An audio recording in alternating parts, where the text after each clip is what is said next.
Verdun, la Marne, on vous a parlé d'héroïsme, de courage, de victoire, mais ce qu'on vous dit moins, c'est combien d'hommes ont été broyés, et surtout qui a encaissé pendant que d'autres mouraient. Verdun, 21 février 1916. Le général allemand Erich von Falkenhayn lance l'opération Jugement. Son plan est clair, épuiser l'armée française dans une bataille d'usure. Je cite, « Il faut saigner l'armée française à blanc ». Et résultat, 10 mois de combat, plus de 700 000 morts, blessés et disparus pour quelques kilomètres carrés de terrain. Côté français, le général Philippe Pétain prend la tête de la défense. Il organise un ravitaillement sans précédent. Et c'est là qu'apparaît un nom symbolique, la Voie sacrée. Une route étroite de 72 km entre Bar-le-Duc et Verdun, sur laquelle transitent en continu camions, troupes, obus, nourriture, jusqu'à 12 000 camions par jour, un véhicule toutes les 14 secondes dans chaque sens. Les hommes montent au front, par milliers, redescendent blessés ou ne redescendent pas du tout.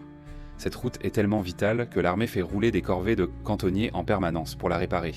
Verdun devient une bataille logistique, la première guerre industrielle et moderne, où la victoire dépend des machines autant que des hommes. Mais malgré l'organisation, c'est l'absurde qui domine. Mangin et Nivelle ordonnent des offensives frontales contre des fortifications imprenables. Chaque colline est prise, perdue, reprise, et le cycle recommence. L'homme est devenu consommable. Verdun, c'est une machine à broyer, une usine de la mort avec des ouvriers en uniforme. Juillet 1918, deuxième bataille de la Marne, dernière grande offensive allemande. Le général Ferdinand Foch, commandant suprême des forces alliées, organise la riposte. Victoire stratégique? Oui, mais à quel prix? 300 000 morts ou blessés en quelques semaines, des divisions entières sacrifiées dans des charges frontales, et tout cela à moins de 100 km de Paris.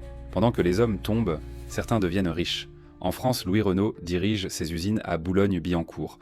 Il devient le fournisseur officiel de camions et du célèbre char FT-17. Ses profits explosent, plus de 700% entre 1914 et 1918. Il finira même milliardaire en francs or. Dans l'Empire allemand, c'est la dynastie Krupp. Friedrich Alfred Krupp, puis sa fille Bertha Krupp, dirigeant un empire industriel. Ils produisent des canons géants comme la Dicke Bertha depuis leur usine d'Essen. Les banques suivent, Rothschild côté français, Deutsche Bank côté allemand, elles financent l'effort de guerre et touchent les intérêts.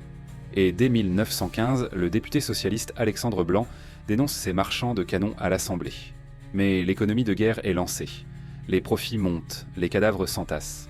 Pendant que la guerre fait des milliers de morts, certains s'enrichissent sans scrupules. C'est ça la guerre moderne, pas seulement des tranchées, mais aussi des usines, des banques et beaucoup d'argent.